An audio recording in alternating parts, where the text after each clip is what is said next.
Det er Emil fra Autohuset Vestergaard. Jeg vil i dag vise jer, hvordan I kobler jeres Volvo Cars app op med jeres Volvo. Det kan eventuelt være, fordi den aldrig har været koblet op før, eller den er hoppet af. Men her vil der i hvert fald være en gennemgang af, hvordan I får den på igen. Første step i processen ved at få koblet sin telefon op, det er, at man skal sikre sig, at sin Volvo-konto er koblet op inde i bilen. Og den måde, man tjekker det gør man ved at gå ned på tandhjulet hernede i højre hjørne. Så finder man den, der hedder profiler. Går man ind på den. Og så er der en, der hedder konti. Herinde kan jeg se, at der er faktisk ikke tilføjet nogen konti. Så det jeg vil gøre, det er, at jeg vil trykke tilføj konto, og så vælge den, der hedder Volvo.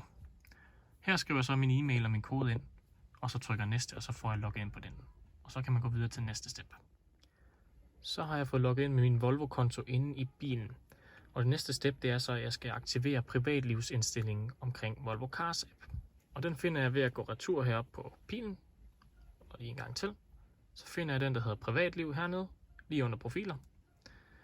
Og så vælger jeg Volvo privatlivsindstillinger. Her er det så, jeg skal sikre mig, at Volvo Cars app, den skal jeg have slået til. Ligesom her.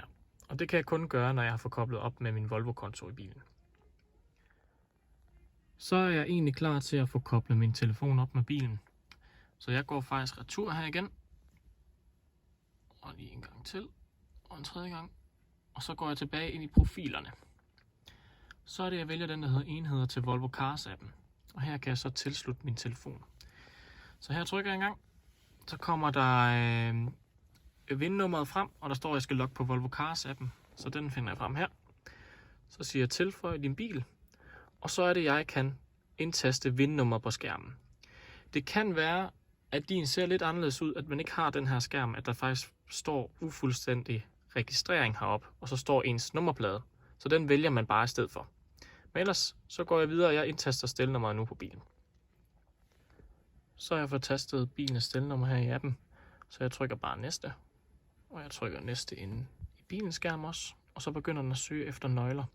Og her er det vigtigt, at man har begge nøgler til bilen liggende i bilen også. Så hvis man kun har den ene med, så vil det ikke virke. Så man skal have begge nøgler liggende. Nu fandt den hinanden her, og tallene de stemmer, så jeg trykker ja i app og ja inde på bilens skærm.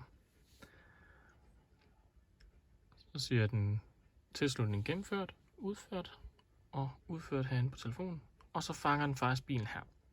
Så jeg håber, det var en hjælp. Ellers så er I velkommen til at ringe til os. Så skal vi nok guide jer igennem.